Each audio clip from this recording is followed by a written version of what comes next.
듣는 거나 보는 거나 입맛이나 이런 취향이나 감각 같은 게 한번 고급화가 되기 시작하면은 이 방향으로 계속 무상향하게 돼 있어요. 이렇게 되면 이게 주목해야 되는 시장이 하나 있습니다.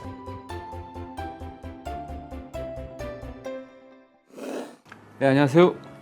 엠브레인 테니스의 윤덕환입니다. 오늘은 배고프다 이거 보니까, 그죠? 오마카세하고 파인다이닝 이런 얘기를 한번 모아서 가져와 봤습니다. 감독님 잘 가신 오마카세나 이런 게 있어요?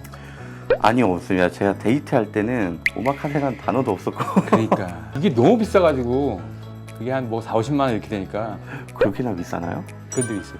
아이고, 예, 1인당 72만 원입니다. 72만 원이요?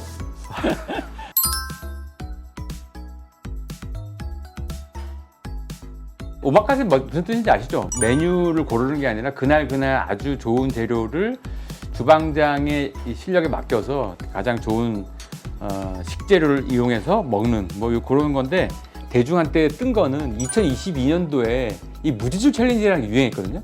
돈을 안 쓰는 거죠.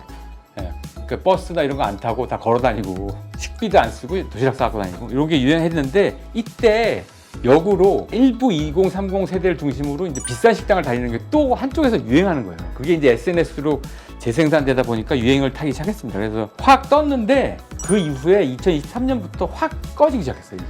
이게 이제 2024년 9월 말 10월 달부터 이제 흑백 요리사가 되게 유행했잖아요.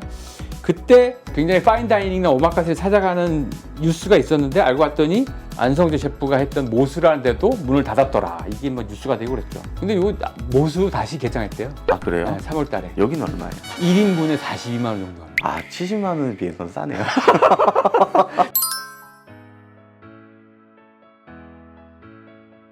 망한 데도 있어요, 실제로.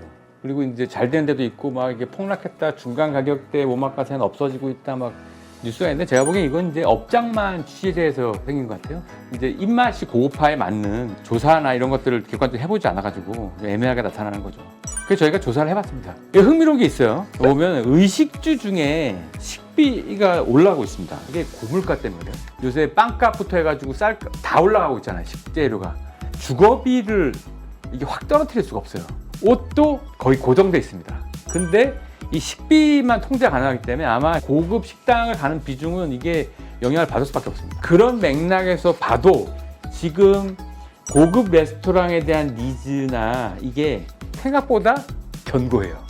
이게 흑백 요리사 시청 경험률이 높은 거랑 관련되어 있는 것 같아요. 이게 67%니까 이게 2030 중심으로 높거든요. 그래서 파인다이닝이나 오마카세에 대한 니즈나 이제 SNS 알림이 계속 지속해지는 거죠. 2022년이나 3년에 비해 조금 떨어졌는데 생각보다 많이 안 떨어졌습니다. 이게 되게 중요해요. 주변 사람들은 이게 조금 줄어들었다는 느낌인데, 이게 줄어들었다 그래도 71.4%고 나는 고급 레스토랑 방문하는 경험이 오히려 늘어나고 있어요. 양극화가 엄청 벌어지고 있네요. 그렇죠. 여기 되게 시사점이 있어요.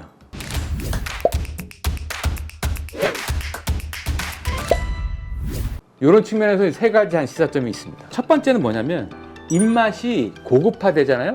이게 비가역적으로 돌아가지 않습니다. 내가 돈이 없다고 이걸 낮추기가 어려워요. 듣는 거나 보는 거나 입맛이나 이런 취향이나 감각 같은 게 한번 고급화가 되기 시작하면은 이 방향으로 계속 무상향하게 돼 있어요. 그래서 예를 들면 그런 거예요. 저희가 조사를 보면 한 끼 식사에 지나친 비용은 돈 낭비다, 이런 조사도 있거든요. 이거 높아지고 있어요. 경제적 상황에 맞지 않는 가격대 식사도 사치다, 뭐 이런 식의 의견들이 다 높아지고 있는데, 맛있는 음식을 먹으면서 행복을 느끼는 편이다, 요건 올라가고 있습니다. 평소 맛있는 음식을 즐기는 편이다가 2023년도에 77.8이었는데 요번에 조사했을 때 77.4, 거의 똑같아요. 그러니까 내가 경제적 상황이 조금 나빠졌거나 주머니 사정이 안 좋다고 해도 이게 기본적으로 입맛 고급화를 낮출 수가 없는 상황이 되는 거죠. 이렇게 되면 이게 주목해야 되는 시장이 하나 있습니다. RMR 시장이에요. 고급 레스토랑 밀키트라고 보시면 돼요. 네. 거기 이제 주로 흑백 요리사의 그 사람들이 주로 얼굴 등장하고 만드는 음식들인데, 이게 별게 아니다라고 해서 잠깐 낮아졌다가 다시 높아지고 있어요. 그 중심 고객층이 2030이에요. 그래서 일단 이 RMR 시장이 성장하는 거 보면 입맛이 되돌아가기는 어렵다. 자, 두 번째 시사점은 여기 있습니다. 외식을 그럼 줄일 수가 있냐? 외식 빈도는 줄어들 것 같아요. 그러면 어떻게 되냐? 빈도가 줄어들면 동반자가 바뀌고 고급 레스토랑이 양극화됩니다. 한 번 가야 되면 더 좋은 맛집을 찾는 거죠. 그 SNS 찾는 비중이 높아지고 있고 예약이나 웨이팅을 걸고 또 먹고자 하는 니즈가 점점 높아지고 있어요. 한 번 먹으면 좀 더 좋은, 좀 더 나은 이런 걸 찾게 되는 거죠. 그러면 이 고급 레스토랑이 양극화되기 시작합니다. 레스토랑 어떤 데는 폐업 뉴스가 계속 나올 거예요. 근데 어떤 데는 대기가 몇 개월씩 걸린다 이런 뉴스도 같이 나올 겁니다. 그 다음에 이렇게 되면 먹는 빈도가 줄어들죠. 그러면 모이는 사람들의 관계가 달라져요.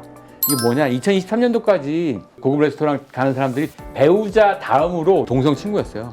여자분은 여자 친구끼리, 남자분은 남자 친구끼리 일상에 대한 얘기나 비즈니스 관계를 보통 하러 가시는 거죠.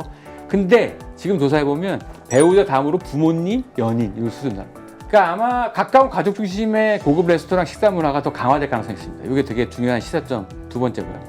세 번째는 고급 레스토랑 중심의 식문화가 계층별로 양극화될 가능성이 매우 커졌습니다. 기본적으로 한 끼를 먹더라도 정성이 들어간 음식을 먹고 싶다. 가격이 비싸더라도 비용을 지불할 의향이 있다.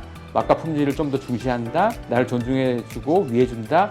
이런 것들 약간 고급스러운 취향이죠. 이런 거에 대한 선호는 높이 있거든요. 다만 계층적으로 여유가 있는 층만 높습니다. 이 비용을 감당할 수 없는 계층은 이거에 대해서 현저하게 낮아요. 지금 예를 들어서 RMR 시장의 제품을 타겟 가격을 정할 때 또는 고급 레스토랑의 상품들을 SNS 홍보나 뭐 이벤트를 할 때 타겟 고객층을 좀 정교하게 잡아야 된다. 그걸 꼭 말씀드리고 싶네요. 자, 끝으로 이 얘기 한번 드릴게요. 높은 입맛은 포기하기 어렵잖아요. 근데 가격이 부담되잖아. 그럴 때 제가 선택하는 방법은 차라리 장을 봐서 집에서 혼자 만드는 거죠. 소소한 재미도 있고요.